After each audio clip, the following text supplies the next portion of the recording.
नमस्कार दोस्तों, आज के वीडियो में हम आपको बताएंगे कक्षा 10वीं हिंदी का त्रैमासिक परीक्षा पेपर। दोस्तों आपका जो यहाँ पर हिंदी का पेपर होने वाला है, बिल्कुल यही पेपर आने वाला आपकी परीक्षा में। आपको इस पेपर का फुल सॉल्यूशन भी इसी वीडियो मिलने वाला है। सबसे पहले यहाँ पर देख लीजिएगा, इस पेपर का पूर्णांक होने वाला 75 अंकों का, समय होने वाला 3 घंटे का। इस पेपर में टोटल यहाँ पर 23 क्वेश्चन पूछे जाने वाले हैं।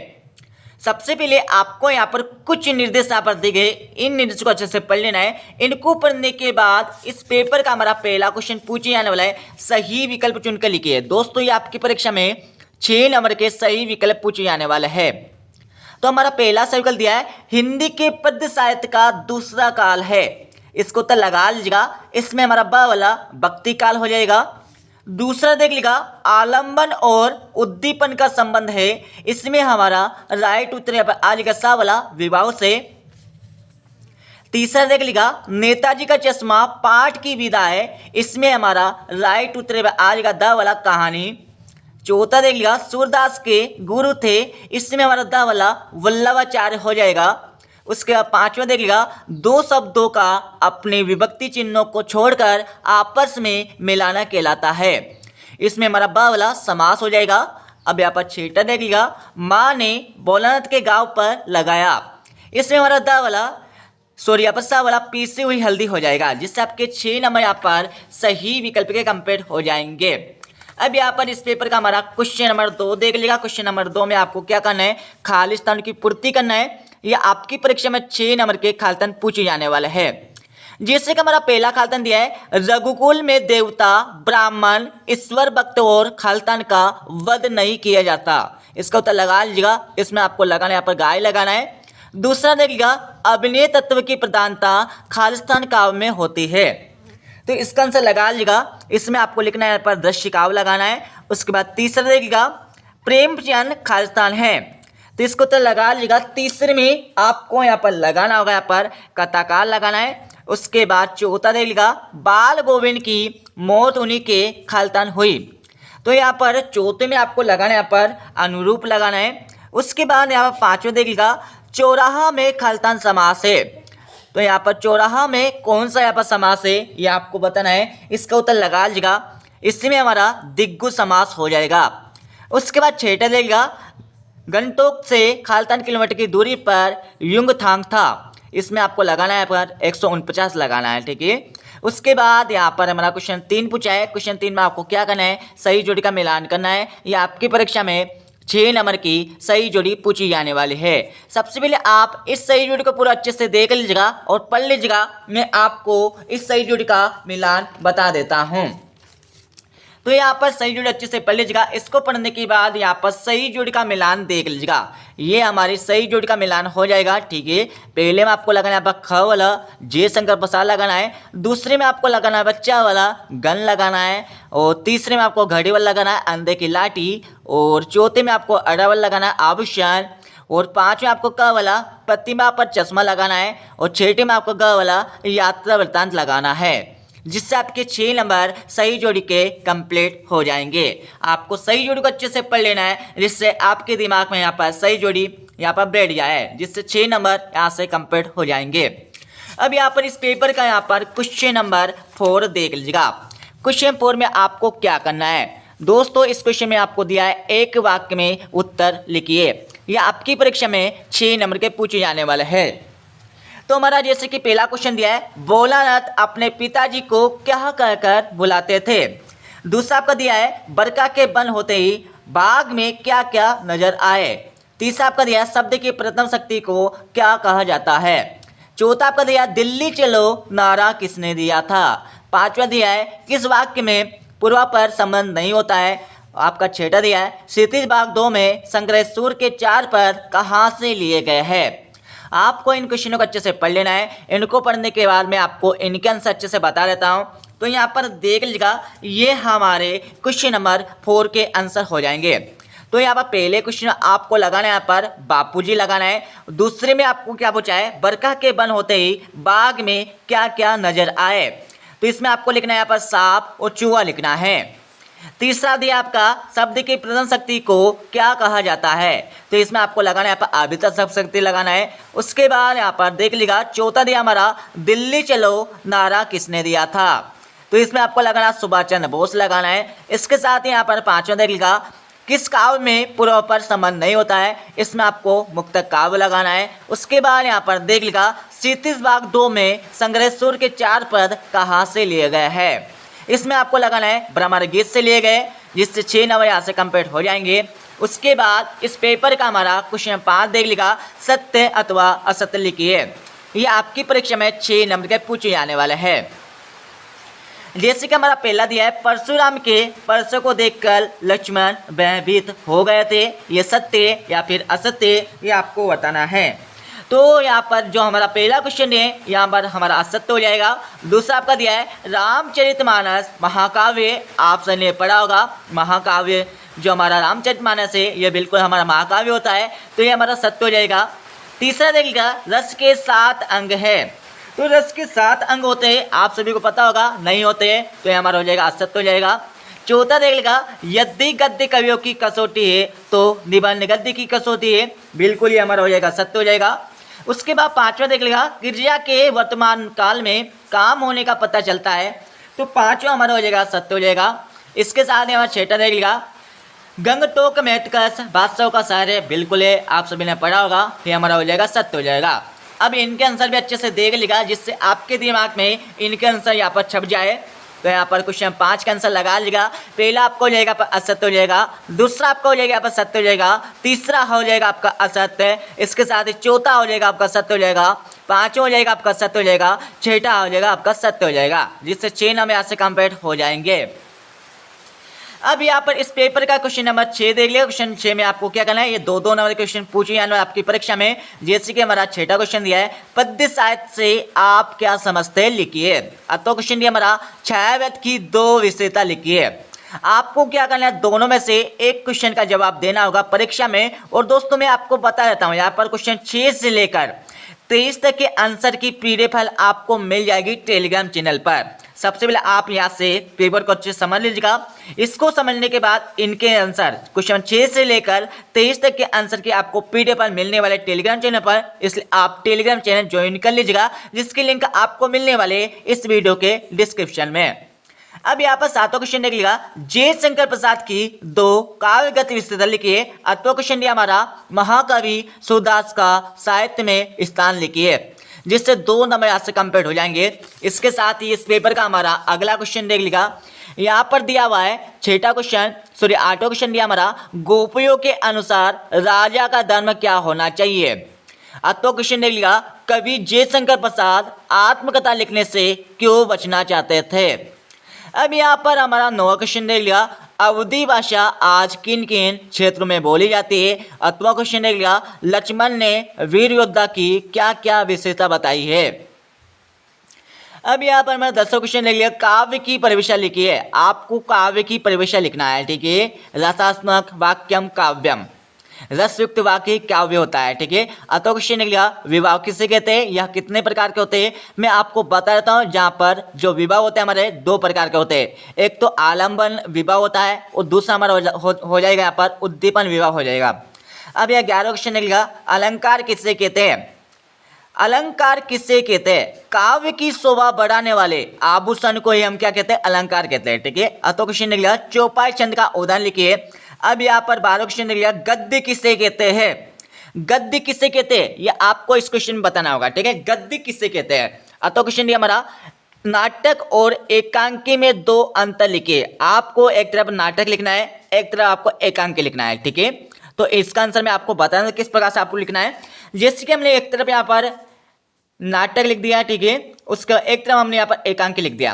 तो आपको क्या करना है, नाटक में अनेक पात्र होते हैं, वो एकांकी में सिर्फ यहाँ पर एक पात्र होता है। नाटक में यहाँ पर जो कलाकृति होती है, जो चित्र होते हैं, ठीक है, वो दृश्य होते हैं, इसमें अदृश्य होते हैं। इस तरह से आपको लिखना है, ठीक है। एग्जाम्पल के लिए हमने आपको बताया है, इसी प्रकार से आपको लिखना है। और इसमें बहुत सारे यहाँ पर पात्र होते हैं, इसमें कम पात्र होते हैं। इसको हम यहाँ पर पर्दे पे देख सकते हैं और इसमें हम पर्दे पर नहीं देख सकते। इस प्रकार से आपको लिखना है, ठीक है। 2 अंतर लिखना है, सिंपल सा, बहुत ही आसानी से याद कर सकते हैं। उसके बाद यहाँ पर हमारा 13वां क्वेश्चन लिखा, राम वृक्ष बेनीपुरी की 2 रचनाकारों के या रचनाओं के नाम लिखिए। तो क्वेश्चन लिखा, स्वयं प्रकाश की भाषा शैली लिखिए। बहुत सिंपल क्वेश्चन दिया हुआ, बहुत आसानी से आप इन क्वेश्चनों के जवाब दे सकते हैं। बट आपको ध्यान रखना है, हिंदी के पेपर में आपको मात्राओं की गलती बिल्कुल नहीं करना है। यदि आपने हिंदी के पेपर में मात्राओं की गलती की तो आपके यहाँ से नंबर कट जाएंगे। यहाँ पर 14वां क्वेश्चन लिया, मूर्ति पर लगा सरकंडे का चश्मा क्या उम्मीद जगाता है। तो क्वेश्चन लिखा, पान वाले का एक रेखा चित्र प्रस्तुत कीजिएगा, जिससे 2 नंबर यहाँ से कंप्लीट हो जाएंगे। तो मैं आपको बता देता हूँ, जो पान वाला था, ठीक है, बाढ़ के मौसम में यहाँ पर सभी का यहाँ पर घर नष्ट हो गया था और सभी यहाँ पर सुकून यहाँ पर चाहने के लिए यहाँ पर पान वाले की दुकान पर जाते थे और वहाँ पर पान खाते थे, ठीक है। इस प्रकार से आपने पढ़ा होगा पाठ, ठीक है, उसके अनुसार आप लिख सकते हैं इसके। उसके बाद यहाँ पर अगला क्वेश्चन लिखा, यहाँ पर हमारा दिया हुआ है, यहाँ पर अगला क्वेश्चन दिया हमारा 15वां क्वेश्चन। 15वां क्वेश्चन में क्या करना है, भगत की पुत्रवधू उन्हें अकेला क्यों नहीं छोड़ना चाहती थी। और ये आप क्वेश्चन लिखा, बाल गोविंद भगत के व्यक्तित्व और उनकी वेशभूषा का अपने शब्दों में चित्र प्रस्तुत कीजिएगा। दोस्तों सबसे पहले जैसे कि हमने क्वेश्चन पढ़ लिया, इस क्वेश्चन को थोड़ा सबसे पहले आप दिमाग में बैठाइए, इसमें क्या क्वेश्चन पूछा है उसके अनुसार आप इसका आंसर खोजने की ट्राई कीजिएगा आपके दिमाग में। अब ये 16वां क्वेश्चन लिया, शब्द शक्ति किसे कहते हैं। तो क्वेश्चन दिया हमारा, संधि की परिभाषा व संधि के भेद लिखिए। सिंपल सा, बहुत आसान क्वेश्चन है। यहाँ पर हमारा 17वां क्वेश्चन लिया, भोलानाथ अपने साथियों को देखकर सिसकना क्यों भूल जाता है। तो क्वेश्चन लिया, कभी श्वेत तो कभी रंगीन पताकाओं का लगाना किन अलग अलग अवसरों की ओर संकेत करता है, जिससे 2 नंबर यहाँ से कंप्लीट होंगे। अब यहाँ पर हमारा 18वां क्वेश्चन लेगा और इस क्वेश्चन को भी आप समझ लीजिएगा क्या करना है। इस क्वेश्चन में निम्नलिखित पद्यांशों का संदर्भ प्रसंग सहित बावत लिखिए। दोस्तों सबसे पहले आपको यहाँ पर क्या दिया है, पद्यांश दिया है। ये आपकी परीक्षा में 3 नंबर का आने वाला है। मैं आपको 2 नंबर की ट्रिक बता देता हूँ, किस प्रकार से आप 2 नंबर यहाँ पर फ्री के लेकर आ सकते हैं। तो किस प्रकार से इस क्वेश्चन को सोल्व करना आपको, तो यहाँ पर देख लीजिएगा। सबसे पहले आपको इसको देखना है, सबसे पहले इसको देखना है कि यहाँ पर जो हमारा पद्यांश है किस अध्याय से लिया गया है, ठीक है, ये आपको देखना है। आप सभी ने यदि अध्याय अच्छे से पढ़ा होगा तो आप सभी को पता होगा ये हमारे जो पद्यांश है किस अध्याय से लिया गया है। तो इसमें सबसे पहले आपको लिखना है, क्या लिखना है इसमें आपको, सबसे पहले आपको लिखना है यहाँ पर संदर्भ लिखना है। क्या लिखना है इसमें आपको, संदर्भ लिखना है। तो संदर्भ में आप क्या लिखेंगे, दी गई पाठ्य पुस्तक है या दी गई पंक्तियां हमारी पाठ्य पुस्तक इस अध्याय से लिए गए और इसके कवि का नाम हमारा ये है, ठीक है। तो ये आपको संदर्भ में लिखना है। उसके प्रसंग में आपको क्या लिखना है, मतलब आपका जो हमारी पंक्तियां हैं इनका अर्थ क्या निकल रहा है, ये आपको संदर्भ में लिखना है, सॉरी प्रसंग में लिखना है। उसके बाद लास्ट में आपको भावार्थ लिख देना है, जिससे आपके 3 नंबर से 2 नंबर यहाँ से कंप्लीट हो जाएंगे। तो क्वेश्चन देख लिया यहाँ पर दिया हमारा, इसमें भी आपको सेम वही करना है जैसे कि हमने ऊपर वाले क्वेश्चन बताया आपको। उसके बाद इस पेपर का हमारा अगला क्वेश्चन देख लिया, यहाँ पर हमारा 19 क्वेश्चन दिया हुआ है। 19 क्वेश्चन में क्या करना है, उस 19 क्वेश्चन में दिया हमारा, निम्नलिखित गद्यांश की सप्रसंग सहित वाक्य कीजिए। दोस्तों आपकी परीक्षा में 2 क्वेश्चन पूछे जाने वाला है, एक तो पद्यांश वाला पूछा जाता है और एक गद्यांश वाला पूछा जाता है, ठीक है। तो यहाँ पर गद्यांश वाला दिया हमारा, इसमें आपको हमेशा लेखक का नाम लिखना है, क्योंकि हमेशा यहाँ पर गद्यांश लिखा जाता है लेखक के द्वारा। तो इसमें आपको संदर्भ लिखना होगा, दी गई पंक्तियां हमारी पाठ्य पुस्तक इस अध्याय से ले गए और इसके लेखक का नाम हमारा यह है, ठीक है। और प्रसंग में आपको लिखना है और वाक्य आपको करना है, जिससे 3 नंबर यहाँ से कंप्लीट होंगे। वैसे हमने आपको बता लिया है, इन क्वेश्चनों की PDF फाइल आपको मिल जाएगी टेलीग्राम चैनल पर, आंसर मिल जाएगा, आप चिंता ना करिए। उसके बाद यहाँ पर 20 क्वेश्चन लिखा, 2 मित्रों के बीच परीक्षा की तैयारी पर संवाद लिखिए। जैसे कि आपके पास कोई मित्र होगा, उनके साथ आपने चर्चा की होगा त्रैमासिक परीक्षा, अर्धवार्षिक परीक्षा, प्री बोर्ड, वार्षिक परीक्षा के लिए, तो हमारी परीक्षा किस प्रकार से होगी, इस प्रकार से आपको संवाद लिखना है। क्या क्या बातचीत आपके दोस्तों के साथ हुई है वो आपको इस क्वेश्चन में लिखना होगा। तो क्वेश्चन लिख लिया, अपने किसी पसंदीदा विषय पर विज्ञापन बनाइए। इसके साथ ही हमारा 21 क्वेश्चन लिखा, निम्नलिखित गद्यांश या काव्यांश को पढ़कर प्रश्नों के उत्तर लिखिए। ये आपकी 4 नंबर का आने वाला है, ये फ्री के नंबर 4। कुछ नहीं करना आपको, सबसे पहले आपको इस गद्यांश काव्यांश को अच्छे से पढ़ लेना है। इसको पढ़ने के बाद इसके नीचे हमें अब 3 क्वेश्चन दिए हैं। जैसे कि हमारा पहला क्वेश्चन देख लिया, उपरोक्त गद्यांश का शीर्षक लिखिए। दोस्तों आपको इस गद्यांश का क्या करना है, शीर्षक लिखना है। तो इसका शीर्षक लगा लीजिएगा। इसमें आपको लिखना होगा यहाँ पर मानवता लिखना है, ठीक है, पहले क्वेश्चन में। दूसरा आपका दिया है यथार्थ मनुष्य किसे कहते हैं। जो यथार्थ मनुष्य है वो किसे कहते हैं, इसका आंसर मैं आपको बताता हूँ। यहाँ से लेकर यहाँ तक आपको लगाना है, जिससे 2 नंबर यहाँ से कंप्लीट होंगे, सॉरी दूसरा नंबर यहाँ से कंप्लीट होगा। उसके बाद यहाँ पर तीसरा देगा उपरोक्त गद्यांश का सारांश लिखिए। मतलब हमें इस गद्यांश के माध्यम से क्या शिक्षा मिल रही है, यह पूरा आपका इसका सार क्या निकल रहा है, ठीक है। जैसे कि आप सभी ने आप परीक्षा की तैयारी कर ली, तो उसका सार क्या निकल रहा है, जो आपने तैयारी की वो आपने कॉपी में लिखा, और कॉपी में लिखने के बाद आपके जितने भी नंबर आ रहे हैं उसका सार निकल रहा है। इस प्रकार से आपको यह इसका सार निकालना है, ठीक है। उसके बाद इस पेपर का अगला क्वेश्चन देख लीजिएगा, यहाँ पर हमारा दिया हुआ है इसका 8वां क्वेश्चन। इसमें आपको यहाँ पर कविता दी गई है, इस कविता को अच्छे से पढ़ लीजिएगा। इसको पढ़ने के बाद इसके नीचे हमें 3 क्वेश्चन दिए, तीनों का आंसर आपको ऐसे चार्ट कर लगाना है।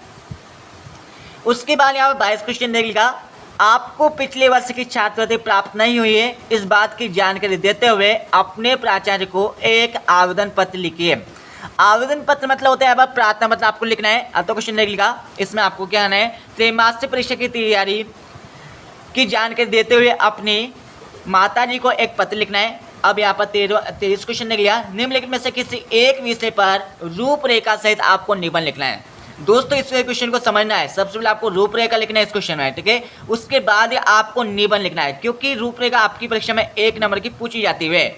उसके बाद जो आपने निबंध लिखा है वो आपकी परीक्षा 3 नंबर का आने वाला है, ठीक है। टोटल मिलाकर आपके 4 नंबर यहाँ से कंप्लीट होने वाले हैं। और मैं आपको 22वें क्वेश्चन का आंसर यहीं पर बता देता हूँ। यहाँ पर देख लीजिएगा, जो हमारा 22 क्वेश्चन है इसमें आपको क्या करना है, एक प्रार्थना पत्र लिखना है। क्या करना है इस क्वेश्चन में, एक आपको प्रार्थना पत्र लिखना है। यहाँ पर 22 क्वेश्चन का आंसर देख लीजिएगा, ठीक है। ये हमारा 22 क्वेश्चन का आंसर हो जाएगा। अच्छे से आप स्क्रीनशॉट ले लीजिएगा, मैं अच्छे से बता देता हूँ, ठीक है। ये हमारा सबसे पहले आपको लिखना है, सेवा में प्रधानाचार्य महोदय, शासकीय हाई स्कूल, जो भी आपका स्कूल का नाम है वो लिखना है, जिला आपका लिखना है, विषय आपको लिखना है, महोदय आपको लिखना है, ठीक है। सभी ने निवेदन है कि मैं आपके विद्यालय में कक्षा 10वीं आ का छात्र हूँ, जो भी आपका छात्र है, ठीक है, वो आपको लिखना है, ठीक है। इस प्रकार से आपको यहाँ पर 22 क्वेश्चन में एक प्रार्थना पत्र लिखना है छात्रवृत्ति के, ठीक है। तो इस प्रकार से आप लिख सकते हैं, आपको मात्रा की गलती बिल्कुल नहीं करना है, ठीक है। आपको जमा के लिखना है, जैसे कि यहाँ पर इस प्रकार से आपको लिखना है, और लास्ट में आपको इस प्रकार से लिखना है, ठीक है। यहाँ पर देख लीजिएगा, धन्यवाद, आज्ञा, आपका आज्ञाकारी, छात्र हो तो आपको छात्र लिखना है, यदि छात्रा हो, यदि लड़की हो आप तो आपको छात्र लिखना है, ठीक है। और इसके साथ आपको यदि आपका नाम यदि यहाँ पर नहीं लिखना चाहते तो आपको आभाषा कर देना है, और कक्षा आपको लिख देना है, और दिनांक आपको लिख देना है, और आपको यहाँ पर रोल नंबर नहीं लिखना है, ठीक है। ये आपको ध्यान रखना है, ठीक है। बोर्ड परीक्षा में आपको रोल नंबर यहाँ पर नहीं लिखना है, और आपका नाम भी यहाँ पर नहीं लिखना है। यदि आपका जो पेपर में जो नाम दिया गया है वो आपको यहाँ पर नाम लिखना है, यदि नाम नहीं दिया गया तो आपको आभाषा आपको लिख देना है, ठीक है। तो इस प्रकार से आपको यहाँ पर क्वेश्चन 22 का आंसर लगाना है, ठीक है। तो इस प्रकार से यहाँ पर हमारा कक्षा 10वीं का हिंदी का पेपर कंप्लीट हो जाएगा। इस पेपर को पूरा अच्छे से याद कर लीजिएगा, और आपको क्वेश्चन नंबर 6 से लेकर 23 तक के आंसर की PDF फाइल मिल जाएगी टेलीग्राम चैनल पर, इसलिए आप टेलीग्राम चैनल ज्वाइन कर लीजिएगा। और आपको टेलीग्राम चैनल पर बहुत सारी जानकारी मिलने वाली, ऐसे जानकारी जो आप यहाँ पर सबसे जल्दी वहाँ पर प्राप्त कर सकते हैं, ठीक है। इसलिए आप टेलीग्राम चैनल को ज्वाइन कर लीजिएगा, ठीक है दोस्तों। मिलते हैं अगले वीडियो में। और दोस्तों इसके साथ आप चैनल को सब्सक्राइब कर लीजिएगा, ठीक है। एक्टिव स्ट्रॉन्ग स्टडी चैनल को सब्सक्राइब कर लीजिएगा, क्योंकि आपको सबसे पहले नई जानकारी और किसी प्रकार की जानकारी आपको हमारे चैनल के माध्यम से मिलती रहे, इसलिए आप चैनल को सब्सक्राइब कर लीजिएगा और इस वीडियो को लाइक कर दीजिएगा, ठीक है दोस्तों। मिलते हैं अगले वीडियो में। जब जय हिंद, वंदे मातरम।